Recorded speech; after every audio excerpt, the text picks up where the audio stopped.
Eto na yung sinasabi ko, nagsisimula na naman kami maglagay ng lupa dito dahil magtatanim ulit kami ng panibagong tanim ng strawberry dahil naubos na nga yung bunga sa sobrang kakakain natin. Kaya magsisimula na naman yung bakbakan dito kung paano magpala ng lupa. Kawawa naman yung batang matakaw. Hi guys, this is Ben. Another day, another vlog. Kamusta kayo? Hindi ko napapatagalin to. Gusto ko kayong pasalamatan lahat dahil nakuha na natin ang 75k. Hindi yung pera, baka isipin nyo pera. Sana nga naging pera na lang to para nabigyan ko kayong lahat. Weh, kala mo talaga mamimigay. Hindi nga namimigay ng strawberry. Pera pa kaya?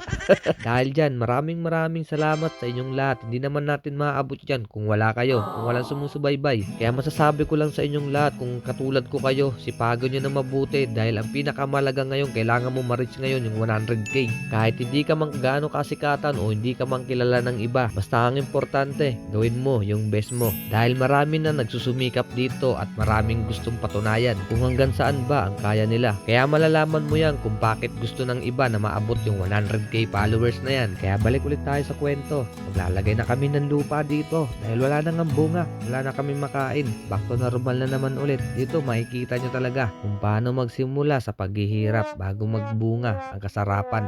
Dadagdagan na lang ulit namin ng lupa dito dahil may lupa pa nga dito no nakaraan taon. Kaya ang ginagawa talaga dito, papatungan na lang ulit ng bago para magmukhang bago. Parang katulad sa pintura, pag medyo luma na, papatungan na lang ulit para magmukhang bago. Parang ganun. Kung sa tao naman, kung meron kang kaibigan na luma, pwede mong palitan ng bagong kaibigan para magmukhang bago naman yung kaibigan mo. Kasi kung sino pa yung pinakamatagal mong kaibigan, siya pa ang sisira sa buhay mo.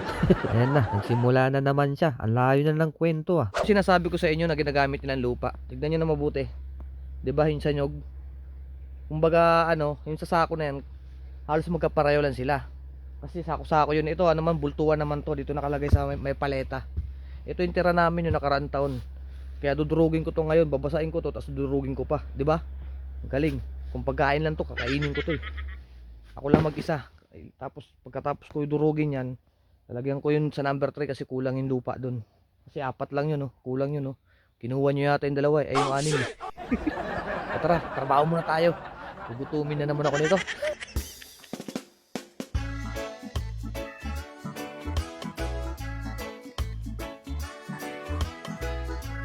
Tara, basahin na natin to.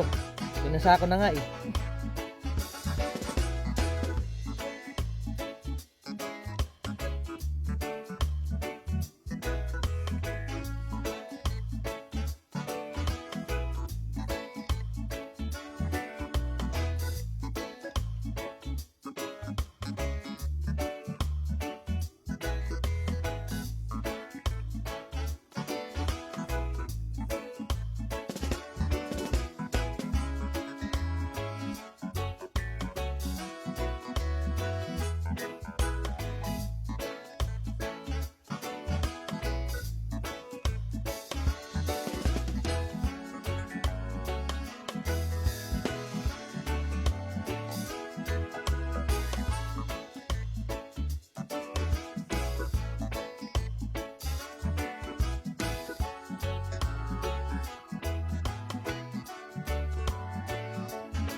Kaya madalas siguro dito nyo na ako makikita palagi sa Mudjungan kasi maaga maglalagay ng lupa kasi doon kulang pa ng lupa. Tapos yung iba, pag nag-deliver yung dalawang paleta na ganun kadami, nadudurugin ko tapos ibabasain pa, lalagyan na rin kasi ng lupa to. Parehas lang yan, lalagyan ng lupa dito. Kaya kung napapansin nyo, di ba yung mga longlong doon, puputulin na namin yun tapos itatanim dito. Tapos pag tumubo naman yun, di ba, pag naging tinatawag nila mother, itatanim naman yun dito, yung longlong. Dito sa mga pag tumubo yung mother dito na malaki na, tapos tumubo ng longlong, dito itatanim yun. Hanggang sa dumami ng dumami. Kaya hindi sila nauubusan ng strawberry. Meron sila laging pamalit. Kaya maaga magtatanim ngayon, maaga rin maglalagay ng lupa. Kaya dito na masusubok kung gaano ka kalakas, kung gaano ka katatag. Ito yung pinakamahirap kasi hindi nyo naabutan nakaraang taon. Talagang hataw talaga kami dito, lalo na yung summer. Talagang masusunog talaga yung mukha mo dito. Kaya ngayon maaga talaga maglalagay ng lupa kasi nga malapit na maubos yung bunga ng strawberry. Kasi mamaya, di kaya bukas, dito na naman ulit ako. Maglalagay na naman ng lupa. Kaya pagkatapos magpitas, dito na naman ulit trabaho. Kaya yun nga sabi ko sa inyo na madalas nyo na ako makikita dito sa Mudyungan. Kaya makikita nyo yung mga proseso kung paano pagtatanim namin ng strawberry.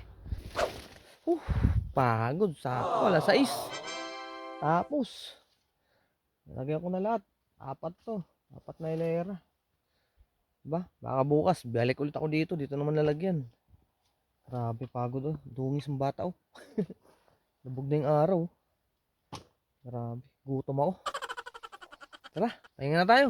Alam ko na mapapansin mo to sigurado kung bakit hindi tayo nakakain ngayong araw. Dahil wala nga tayo sa strawberry house dahil buong maghapon nandito ako nagtrabaho. Kaya babawi na lang tayo sa susunod na araw o di kaya bukas na. So paano? Hanggang dito na lang. Maraming salamat at umabot ka dito. See you in the next video.